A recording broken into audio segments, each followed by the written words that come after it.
Assalamualaikum warahmatullahi wabarakatuh. Selamat sore, salam sejahtera untuk kita semuanya. Hari ini saya akan menyampaikan perkembangan penanganan COVID-19 di Indonesia yang terkini. Perkembangan COVID-19 di Indonesia dibandingkan dengan beberapa negara tetangga, seperti yang kita ketahui bersama, saat ini kasus COVID-19 terus menunjukkan pelandaian dan penambahan kasus positif hariannya konsisten rendah. Ini adalah pencapaian yang sangat baik, terlebih dalam beberapa bulan terakhir kita telah banyak menyelenggarakan kegiatan berskala internasional yang turut berkontribusi dalam peningkatan mobilitas dan kegiatan masyarakat baik dari dalam negeri maupun luar negeri. Terselenggara kegiatan-kegiatan berskala internasional tanpa adanya kenaikan kasus yang signifikan menunjukkan resiliensi bangsa Indonesia dalam beradaptasi dengan COVID-19 dan tetap mampu melaksanakan kegiatan dengan tetap aman COVID-19. Tentunya ini tidak lepas dari peran seluruh lapisan masyarakat dan pemerintah yang disiplin dan terus melanggengkan protokol kesehatan meskipun masa kritis pandemi telah kita lewati. Jika dilihat dari persentase kasus aktif per total kumulatif kasus positif dibandingkan dengan beberapa negara lainnya di Asia Tenggara dan Australia, saat ini Indonesia merupakan yang terendah, yaitu 0,05%. Di Vietnam, bahkan kasus aktifnya masih sebesar 11,44%. Disusul kasus aktif yang masih tinggi juga ditemui di Singapura, yaitu 6,01%. Filipina memiliki kasus aktif yang rendah yaitu 0,07%, namun masih lebih tinggi dari Indonesia.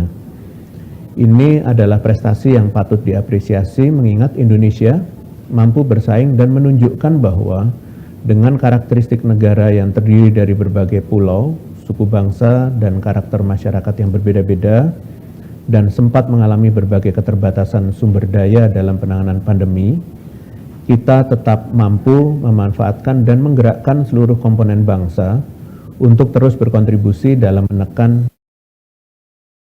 COVID-19. Tentunya hal ini terus kita pertahankan, mengingat pandemi ini secara global belum usai. Artinya, tetap ada kemungkinan untuk di waktu yang akan datang terjadi kembali kenaikan kasus, terlebih masih ada ancaman munculnya varian-varian baru COVID-19.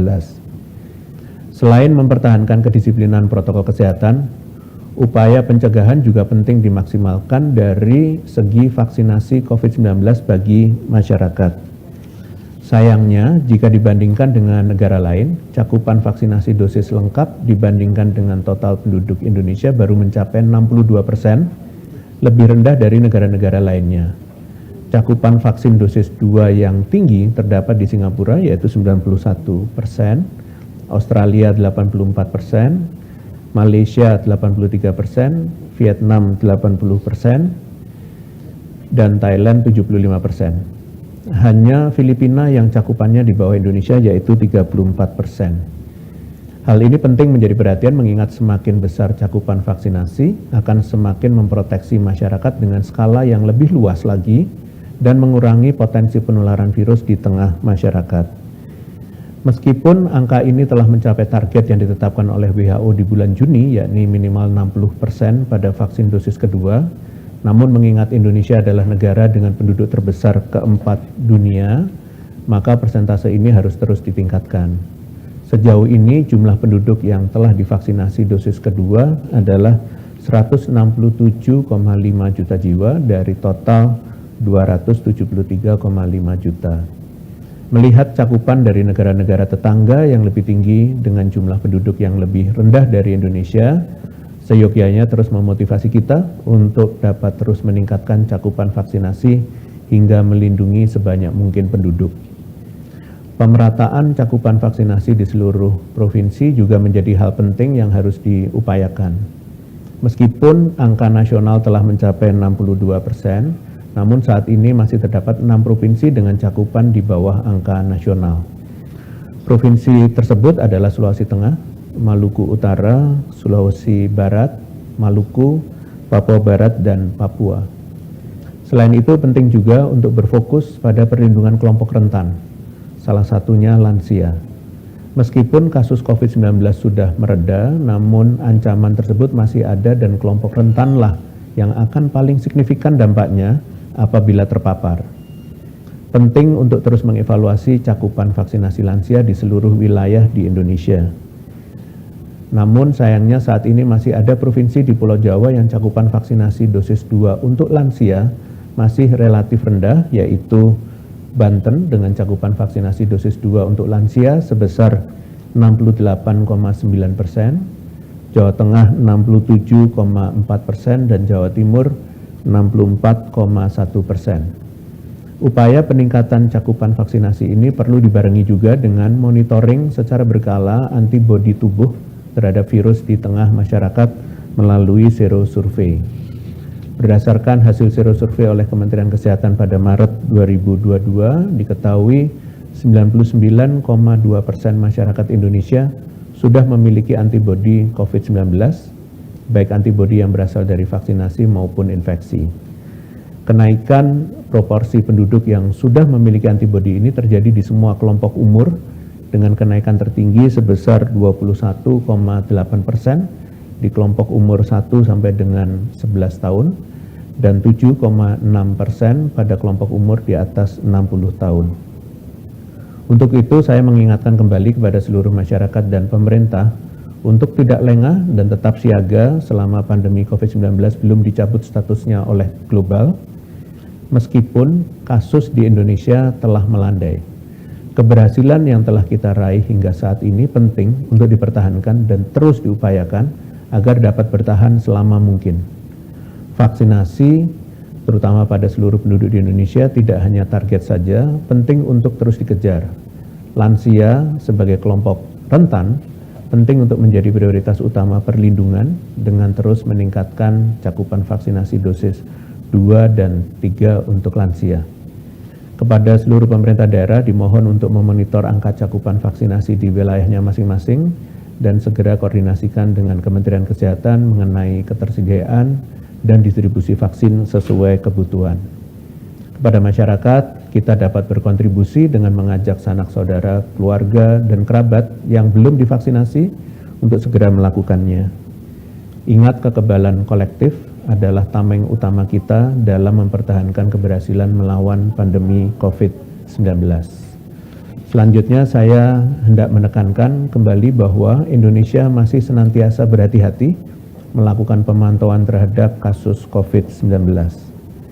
Walaupun secara fakta terhitung 4 minggu setelah Lebaran, kasus COVID-19 terus terkendali dan level kabupaten kota di Indonesia terus membaik, pemerintah Indonesia menyatakan tetap melakukan pengendalian sebelum status pandemi benar-benar dinyatakan berakhir oleh badan yang berwenang, yaitu WHO. Walau pengendalian dan kesiapsiagaan terus kita lakukan dengan ancaman penularan COVID-19 yang belum sepenuhnya hilang, namun bukan berarti aktivitas masyarakat tidak dapat kembali dilakukan, bahkan seperti sedia kala sebelum pandemi COVID-19 melanda. WHO sendiri telah memberikan pedoman untuk bisa dijadikan acuan kebijakan kesehatan di berbagai negara untuk kadar pembukaan aktivitas masyarakat yang sesuai berdasarkan kondisi kasusnya. Kita bisa sama-sama lihat bahwa jika kondisi kasus sudah mulai terkendali dalam jangka waktu yang konsisten, maka pembukaan sektor sosial dan ekonomi di masyarakat bisa terus ditingkatkan dengan area cakupan pembatasan berbasis wilayah yang semakin kecil. Untuk sementara waktu, Indonesia masih akan tetap menerapkan PPKM. Pada prinsipnya, PPKM adalah bentuk pengendalian yang dianjurkan WHO dengan beberapa penyesuaian untuk menentukan pembukaan aktivitas masyarakat sesuai situasi dan kondisi yang ada di lapangan secara real. Sebagaimana yang saya jelaskan sebelumnya, bahwa walau sudah cukup tinggi, cakupan vaksinasi dosis lengkap di Indonesia masih cukup tertinggal dari negara-negara lain di Asia Tenggara. Untuk itu, salah satu upaya untuk meningkatkan cakupan vaksinasi secara merata sesegera mungkin, maka pemerintah memasukkan indikator vaksinasi ke dalam penilaian leveling. Faktanya, Pemberian dosis lanjutan vaksinasi bertujuan untuk meningkatkan pembentukan antibodi yang tidak serta-merta sempurna membentuk kekebalan hanya dengan satu kali suntikan saja. Fakta menunjukkan bahwa jumlah antibodi yang dapat meningkat berkali-kali lipat jika menerima vaksin dosis kedua, apalagi vaksin booster. Untuk itu, masyarakat sepatutnya mengerti bahwa program vaksinasi dibuat semata-mata untuk kepentingan masyarakat. Sebagai informasi bahwa akan ada 71 juta dosis vaksin yang masuk ke Indonesia secara bertahap hingga akhir tahun ini. Menteri Kesehatan menginformasikan bahwa di tengah hal tersebut akan dilakukan upaya pemusnahan vaksin yang expired atau kadaluarsa. Perlu menjadi catatan bersama bahwa di tengah upaya peningkatan pasokan vaksin, pemerintah tetap akan melakukan monitoring terkait kualitas dosis vaksin agar tetap terjaga baik. Diharapkan dari dua fakta ini dapat memberikan refleksi kepada pemerintah daerah maupun masyarakat bersama-sama melakukan perbaikan, yaitu pemerintah daerah terus memperbaiki sistem distribusi dan logistik vaksinasi agar dapat tersalurkan dengan baik dan merata di tiap kabupaten kota. Dan masyarakat dapat proaktif untuk pergi vaksinasi jika belum ke sentra vaksinasi terdekat agar persediaan yang ada dapat dimanfaatkan dengan baik. Sebagai penutup, saya akan menyampaikan update penanganan COVID-19 lainnya. Berdasarkan data Badan Pusat Statistik, ekonomi Indonesia pada kuartal 1 2022 membaik dengan pertumbuhan 5,01% dibandingkan awal pandemi tahun 2020 yang hanya sebesar 2,97% secara tahunan atau year on year. Data tersebut memberikan kabar baik bagi kita semua di tengah masa transisi pandemi COVID-19 yang semakin terkendali dan diikuti kebijakan yang adaptif untuk peningkatan ekonomi nasional. Peningkatan ekonomi nasional harus terus dilakukan dalam upaya untuk bangkit dari pandemi. Saya menghimbau kepada masyarakat agar tetap waspada dalam meningkatkan aktivitasnya untuk mendukung proses pemulihan ekonomi nasional. Terakhir, pemerintah juga terus berupaya untuk meningkatkan kerjasama luar negeri dalam upaya pemulihan ekonomi, salah satunya melalui sektor pariwisata dan ekonomi kreatif. Mengingat pandemi COVID-19 di Indonesia semakin tertangani dengan baik, serta kondisi keamanan yang stabil, sehingga sektor parekraf semakin siap untuk menerima kembali wisatawan internasional.